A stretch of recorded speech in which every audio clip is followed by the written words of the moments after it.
I'm going to go ahead and go out on a limb and say the single biggest thing that is on most young advisors' minds is, how do I gain more credibility and authority in the eyes of my client? Now, typically where your mind's going to go is, I can get more designations, I can get more answers, I can get more experience, and all those things are great.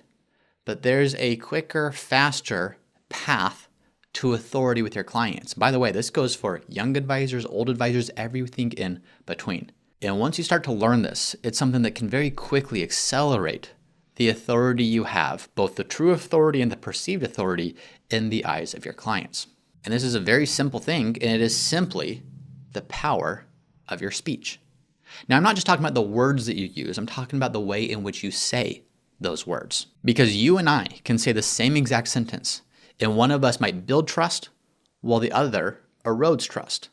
And it has nothing to do with the words themselves in some instances, and everything to do with the way you speak them, the tone in which you speak them, the pace at which you speak them. And today's episode is all about that. How can you learn to speak better, to communicate better, and not just saying go take a speaking class, but what are some practical tips and practical things that you can do to learn to speak effectively and with authority? Because if you look at any major influential character throughout history, one of the single biggest things that defines their influence is how could they communicate. Your influence with your clients is going to come down to how well can you communicate. And we're going to go over some very simple tips and strategies that you can immediately begin to implement to become a better speaker. Before jumping in, let's set the context. Let's set the stage here. You think that your job is to be the expert. You think that your job is to give the advice. But as advisors, we are actually professional communicators. Not saying you need to be on a stage communicating, speaking to thousands of people to communicate, but the way you communicate with your clients. And the difference between the life-changing knowledge you possess and your clients taking action on that knowledge, in many cases, comes down to how well you communicate. Can you get the point across? Can you speak in such a way that moves people to do things and use that for good? So understand that we don't get paid to know things. We get paid to transfer clarity through the way we speak and communicate. And the way you speak, it is sending signals, consciously or unconsciously, to your clients of, are you the one that carries weight in their lives, that has authority in their lives? And especially for those of you listening that are young, that are asking, how can I give advice to clients? How can I get clients to trust me when I'm young? Learning to speak with authority, learning to speak clearly is one of the single best things you can do to get clients to trust you regardless how old you are. So let's talk about some simple things you can do to train this. Number one, listen to your tone. You probably don't sound like you think you do. Now, I'm using this as number one because this is top of mind for me right now. This is something I'm actively trying to work through. I had a very recent conversation. This was maybe 2 months ago. And this individual is doing some marketing consulting for me. And we were having some conversations, and he was helping me with some personal brand or marketing type things. And at one of our meetings, I showed up to it. And he said, James, I'm going to play for you 2 different clips. The first clip that he played was from Steve Bartlett, who is the host of the Diary of a CEO podcast. And he opens his podcast and he speaks very smooth, very calm, very low, very slow even. And then after that, Hank's the individual I was talking to, he plays a clip of me in a podcast. And he played that clip and it sounded like my voice was shot out of a cannon, speaking 2 octaves higher than I actually speak. And I cringed listening to it. And the thing is, I even knew that I had this issue, that something happens where the TV goes on or the camera goes on and all of a sudden my voice changes and it becomes this weird performance. And I start talking too high. And Hank's message to me was simple. He said, practice speaking slow and low. When you're speaking high and we speak fast, like that, no one likes to hear that. And it actually turns people off to the way that your voice can sound sometimes. So very intentionally, start practicing speaking low and speaking slow. Now, this has nothing to do with the actual natural tone of your voice. Some of us naturally have higher voices. Some of us naturally have lower voices. What this is saying is your true voice the one that's coming across to clients, or is it this weird performative voice? I know for me, it was that weird performative voice. Even now, it can be, and this is something I'm actively working towards. How do I fix this? Watching videos, watching recordings. Look back. Is the way that you think you sound in your head, is that how you're actually coming across? Or do you have a different voice that you put on when you're speaking to a client? Are you rushing as you speak? Or are you speaking very low and grounded? Because that low and that slow and that grounded voice, that is going to signal confidence in a way that speaking high and fast and trying to rush to a conclusion never will. So this was a great example for me. Going back to listening to Stephen Bartlett and his opening to his podcast, and then listening to myself and my opening to one of my videos, it could not have been more stark of a difference. Now, part of that is because nobody likes hearing their own voice, but the other part of it was true of how can I simply not change my voice in a performative way, bring my voice back to what it actually is. The more you can speak like a normal human being, the more you're going to signify to your client, to your audience, to your listener, whoever you're speaking to, that you have confidence in what you're saying. And everyone that you're speaking to, when they're wondering in their mind, should I have confidence in what James is going to say? The first thing that's going to signal to them that the answer should be yes is, does James have confidence in what James is saying? If I don't have confidence, why on earth would they? And the way that I signal confidence is by speaking low, by speaking slow, by remaining grounded and steady. This isn't to say turn this into a monotonous, boring podcast that's drawn out. It's just saying understand how you come across. Half the battle is just the awareness of what do you actually sound like? What are you actually coming across as?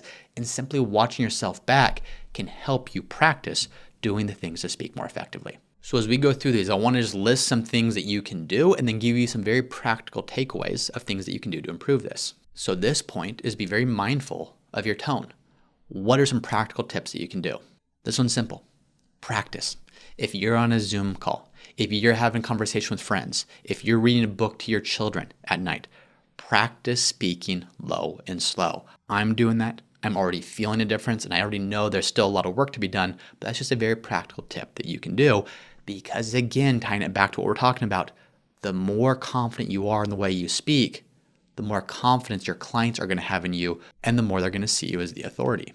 Another tip, consciously pause and take a breath before responding. How many times has your client asked something, and before they can even finish the sentence, you're already rattling off a response just like that? Don't do that. Let them ask the question, pause, take a breath, and then respond. And it shows that you're not just begging for something to latch onto. Okay, finally a question I can respond to. When you're too quick to answer, sometimes it can signal you're not confident in your own skin. You're not confident in this conversation. When you pause, what you're doing is you're interrupting the pattern. You're interrupting what's expected. You're causing people to lean in, sometimes even physically so, to want to hear what you're about to say. So practice after a question is asked or after a statement is made, pause, take a breath, and then respond. It's going to dramatically improve the confidence that you have in yourself and the confidence your clients have in you. As an advisor, we're not judged on speed. We're judged on steadiness. So be steady in the way you speak, and it will go a long way in building trust and authority with your clients. The second thing you can learn to do to speak better as an advisor is stop ending statements like it's a question.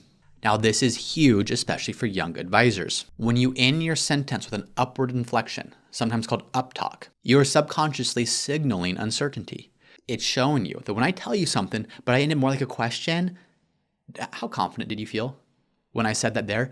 I'm essentially asking a question without asking it, looking for someone to validate me, looking for someone to say, yeah, that's exactly right. Now, you may not consciously be doing that. You may not be doing that at all, but that's how it's coming across to the person you're speaking to. So this is an example of where I can say the same exact words that you say to the same exact client, but if I'm ending the words in an upward inflection and you are ending with a downward inflection, you are signaling confidence. You are signaling that you are someone to be trusted. I am signaling I don't actually believe that much in what I'm saying, even if I do. That's the hard part, this upward inflection, the uptalk. It becomes something that's habitual to us. And if this is something we've always done, even if we are incredibly confident in what we're saying, that way in which you speak is going to erode a lot of that confidence in the eyes of your client. Now, here's an uncomfortable reality here. I'm not saying this is how it should be, but I am saying this is absolutely how it is. With uptalk, with this upward inflection, females are judged more harshly on this than males are. Again, I'm not saying that's how it should be, but I am saying we'd be lying if we tried to say that's not the truth. We'd be lying if we said males and females were judged the exact same on this. So if you are a younger female advisor, recognize that this is something that if you speak in the same exact uptalk as I do, you're probably being judged for it. You certainly are being judged for it more than I am on average. So we can take that as unfair. We can take that as unjust. We can take that as something that absolutely should not be. Sure, great, I agree with you. But thinking that doesn't change the reality. So what can we do to say, at least for me, I'm not going to speak with that uptalk. At least for me, I'm going to speak with authority and learn that this is how I'm being perceived, fairly or not. What can I do? What's in my power to change that? So just in case this isn't clear, as we're talking about uptalk, it's all about how you finish your sentences. Are you finishing your sentences downward? That's signifying that you are the expert. Or are you finishing your sentences upward, showing that you're the amateur? If you can start to hear my voice here, there's a clear difference there. So is it upward or downward? You want to finish downward. Downward is deep and final. Upward is rising and tentative. In terms of client perception, downward shows they have a plan. Upward asks, are they guessing? When it comes to advisor tone, downward is rational and grounded. Upward is seeking approval. So you can start to see there, maybe I did a good job illustrating that, maybe I didn't, but there's a very clear difference with the not words you speak, but the tone in which they're spoken, particularly the final inflection. Is that final inflection going up, signifying that you don't really have full confidence and security in what you're saying, or is it going downward, showing I have authority here. I am confident in what I'm saying, and therefore you can be too. So practical tips. How can you train out of this? Well, number one, practice downward endings. Record yourself. Mark every single time that you end a sentence with an upward inflection. When I was doing Toastmasters many years ago, they have someone who has a little clicker, like one of those dog clickers. And anytime you say an any type of filler words, they click that. And people hated it. They'd be in the middle of a talk, a middle of a conversation. They're already feeling nervous in the pressure. And the second they say, this clicker is coming out. The second they use a filler word, this clicker is coming out. And it would totally frazzle people. But I was so grateful for that clicker because even now as I speak, if I'm about to say, what's my next point? I still hear that clicker in my head because I was trained almost like the Pavlovian response that a dog would be trained on to not want to say it because I know that click is coming. So record yourself, mark it, do something here so that you are training your mind to hear this as it's happening. Another tip you can do is slightly lower your chin at the end of a sentence. Sounds kind of simple, sounds kind of silly, but that's actually something that's going to help you in that sentence on a downward inflection. The next thing you can do is mentally visualize ending your sentence with a period, not a comma. A period, even just mentally visualizing this, shows you this is final, this is certain. A comma leaves it open for what's going to come next. So mentally visualize that. Think in periods, not commas, as you end your sentences. And then fourth thing you can do, and this is probably going to be a theme across a lot of these different tips, is finish with a pause. Finish with a pause. Let your point sink. When you end with an upward inflection, it kind of signifies there's something else I need to be talking about. When you end with this downward inflection, it's saying this is a complete final thought. And I'm going to pause for a second as I let that land because I have confidence in what I just said. So that silence will reinforce the certainty. End your sentences with silence and don't be uncomfortable by it.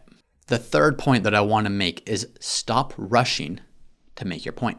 I am very guilty of this even still today. Even as I know this is something I shouldn't be doing, we have this tendency to want to get all the information out. A client asks a question, there's so much that we want to talk about with this Roth conversions, there's so much we want to talk about with investments, and I need you to be diversified, I need you to do that conversion, here's why it's going to... Just slow down. We have this all in our head. You've probably had this conversation hundreds of times. That information is now second nature to you. So you can't wait to get it out and to express that information. For your client, this might be the first or second or third time they're hearing it. Understand that the faster you go, you might think it sounds intelligent because of how quickly and how much authority you can speak with on the subject. It's just completely overwhelming to them. If you can slow down and speak methodically and speak simply, not only is your point going to better land with your client, but you're going to be perceived as having more authority. It's your natural voice. You're explaining it naturally. You're not rushing to put on this performance or to explain this concept. You're showing. You're very comfortable with it, and you can take it at their speed. If they need to speed up a little bit because they're a fast talker and you sense that they need to be a fast listener, great. But in most cases, it's that slower pace that's going to signify that confidence and stop rushing to make your point. Now, I don't know if this pertains to you, but I know I certainly felt this, especially as a younger advisor. Someone books a meeting, and in many cases, they're double my age. So I kind of feel like, the pressure is on me to deliver value. And I feel like I'm wasting their time if I'm not delivering value. And if I'm wasting their time, I better talk fast so I can cram as much as I possibly can into that time that we have together. But then one day I realized, if I'm rushing here, I'm signaling to my client, I don't think I belong here. I think I may be wasting your time. I don't know if this is of value to you. And the flip side of that is when I can pace myself, when I can talk more measured and more slowly and more methodically, what I'm telling them is I'm very confident in what I'm saying, and you should be too. So this is a fine line and a balance. Again, do not speak way too slow that you just become insufferably boring to your client. But I think our natural tendency, at least I know mine is to speak far too fast. And that too is something that's not going to convey confidence in the eyes of your client. The fourth thing to understand, and this is a point that comes directly from Nick Murray. I've said this on this podcast before. If you don't already read Nick Murray, drop what you're doing and sign up for his newsletter. The most impactful newsletter that I've read that has impacted and shaped me as an advisor. But he has a saying that says something along the lines of there is an inverse relationship between the number of words spoken and the impact of those words. Now, it's kind of ironic. I'm going to expand upon that. I should probably just leave that there. Fewer words, greater impact, but I'm going to do it anyways. So what he is saying here is the longer the explanation, the less conviction your client's going to feel in the words that you're delivering. Clients don't need every variable, every edge case, every disclaimer, every single little detail. When you are giving them every single thing, it's showing that you're not actually confident in the main thing. Heck, maybe you don't even know what the main thing is. But if you read good writing, like Nick Murray's, what you'll quickly start to see is there's no wasted sentences. Heck, there's not even any wasted words. Every word is taking you closer to the point he's trying to make. He's not giving you a platter full of everything. He's very clearly identifying what's the key thing that matters here, and how can I convey that as simply as possible without mincing or wasting any of my words. So where does that show up for us as advisors? Well, clients ask you a question about maybe investing or maybe a Roth conversion. And what is our response? It's, well, depending upon the market environment and depending upon tax policy and depending upon how much income you have and depending upon blah, blah, blah, blah, blah. And by the way, all that stuff is accurate. What we're doing is we're lulling our client to sleep and saying, okay, they don't really have an answer here. Maybe they don't really know the answer, so they're filling the void with more words. Have you ever had a conversation like that? Someone answered you and it took 10 minutes, and at the end of their 10-minute explanation, you don't even remember what the question was, but they definitely didn't answer it. Does that signify confidence that they were able to speak all those words at you? Or does it demonstrate that maybe they don't really know what they're talking about? Maybe they don't have the authority they'd like to think that they have. So keep things as simple as possible. What's a tip here? Read good writing. Read Nick Murray. Read other writers who are very good. Poor Charlie's Almanac is a great one from Charlie Munger. In that, I remember reading that in every single concept he explains, it felt like he explained it 98%. I wanted more. And I remember feeling that through the whole book. And it felt so easy just to read all the way through because I kept wanting more, wanting more, wanting more. And what I realized is he explained this fully without over-explaining. And when he did that, it allowed my brain to fill in the gaps. It allowed me to kind of fill in the gaps and want more from him. And I don't even know how to perfectly articulate what he did. But I do remember reading that book and thinking, this is how you should communicate.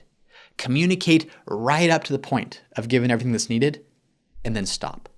It's going to make your listener, it's going to make your audience, it's going to make your client want more of you, not less. And when we're communicating with people, let that be the principle that guides us.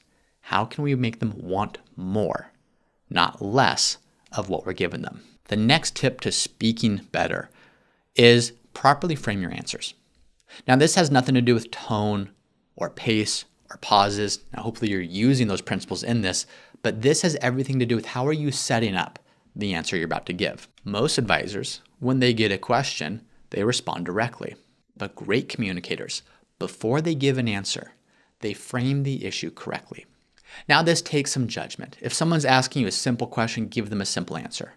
But if they're asking a more complex question or a question that has a little bit more nuance to it, frame the issue correctly first then give the answer. The concept here is to have some contrast between what you're saying and how things currently are.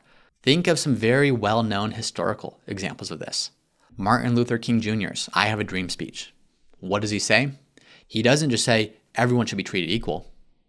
Sounds kind of weak. Yeah, the principle's true, but there's no power to that statement. What does he say instead? He says, I have a dream that my 4 little children will one day live in a nation where they will not be judged by the color of their skin, but by the content of their character. He's setting up contrast. Not be judged by the character of their skin, essentially saying this is how people are doing things. Let me contrast that with how things should be done, but be judged by the content of their character. Marcus Aurelius, talking about pain, says if you are pained by any external thing, it is not this thing that disturbs you, but your own judgment about it. And it is in your power to wipe out this judgment now. Talking about something like pain, how many of us have felt pain? He's saying it's not that thing, it's not that pain that disturbs you.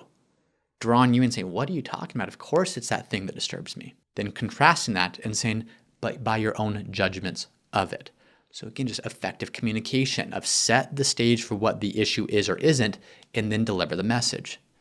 Maybe one of the most famous examples of all is Jesus and his famous Sermon on the Mount. Study that like you're studying a communicator. The basic structure of his whole, I'm going to call it speech, is you have heard it said, but I say unto you. There's this concept of you have heard it said, whether Martin Luther King Jr. is saying that, whether Marcus Aurelius is saying that, whether Jesus is saying that, whether you as an advisor are saying that. What you're doing is this. When you say you have heard it said, or this is how things are, or this is the issue, you're saying, let me show you I understand where you're coming from. I understand your thought process. I understand how people think about this. And then when you flip that to, but I say unto you, what you're doing is you're breaking conventional thought patterns and establishing yourself as the authority. This is how people think about it, but let me show you why it should be this way. So what's an example of that as an advisor? A client asks you, should I wait until 70 to collect Social Security? What does an average advisor do? Yeah, you should. You get an 8% per year delayed retirement credit for that. So yeah, go ahead and wait until 70. Cool, nothing wrong with that. Might even be the right answer. But what might a stronger answer be? Hey, Mr. Client, yes, most people think they should wait until age 70 because it comes with this guaranteed increase. That sounds logical, but here's what actually matters. Boom, boom, boom, boom, boom. Now, what you're doing is you're saying the same thing. You might even have the same feedback, but when you answer directly versus for something that has more nuance or context required, framing the conventional logic, framing the wrong way of thinking about it first, shows you that you understand that and almost shows you that you're outside of the realm of conventional thinking. You are this authority that can look down on how things are done and properly guide based upon your own discernment and your own authority, not just repeating things that are conventional rules of thumb. So framing things correctly does 3 things. Number 1, it shows you understand conventional thinking. Number 2, it positions you as being above that surface level advice. And number 3, it signals depth before you even give the answer. So this is just a very practical speaking tool, communication tool that you can use to demonstrate your depth, to demonstrate your authority as an advisor, even if you're a young advisor, going back to the very beginning of this. This isn't something you need to be 50 years old or 60 years old or 70 years old to do. All of us can learn to do this and speak with more authority, even as younger advisors. Then finally, the last point that I want to make before we wrap up today's episode is don't be afraid of the pause. Don't be afraid of the silence. People who are uncomfortable with silence signify that you're uncomfortable being there. You're uncomfortable with what's going on. If you can be cool and calm and collected, and if you can speak in a way where you intentionally leave silences after a point that you make that needs to be absorbed, or you leave space for silence when you know that you need your client to take some time to think about something. Whatever the case is, not only are you giving them the time to do that, you're displaying your authority. You're displaying your comfort level with that silence. And when you're showing that you are comfortable with it, again, you are showing to your client that they should think you're comfortable with this as well. So when that silence happens, don't rush to fill the void. Don't rush to fill in words where silence is the most effective tool that's needed. So the final thing I want you to do is start studying this. And when I say study, I don't mean go to the library and check out a book. I mean, watch your favorite comedian. Why are they so effective in how they communicate? Is it their pauses? Is it their sentence structure? Is it their ability to tell stories? Your favorite team member who communicates so effectively, what are they doing that makes them so effective? Your favorite podcast host, your favorite you fill in the blank. When you see an effective communicator, ask why. What are they doing there? And when you actually separate yourself from being involved or being a consumer of that entertainment and actually viewing it from a learning standpoint, what are they doing that makes them so effective? You're going to learn a tremendous amount about what makes someone effective. And when you learn that, these are very simple things that you can start to embody in the way you communicate to clients. And I don't care how young you are, how old you are, these are things that will quickly accelerate the authority you have, the perceived authority you have with your clients, and ultimately make you a better, more effective advisor. So I hope this episode was helpful. If you're enjoying this, please share it with someone else who you think could benefit. If you're liking it, please leave a review on Apple Podcasts, on Spotify. We are also on YouTube, Root Ready Podcast on YouTube. Check us out there if you're listening on podcast. That is it for today, though, and I'll see y'all next time.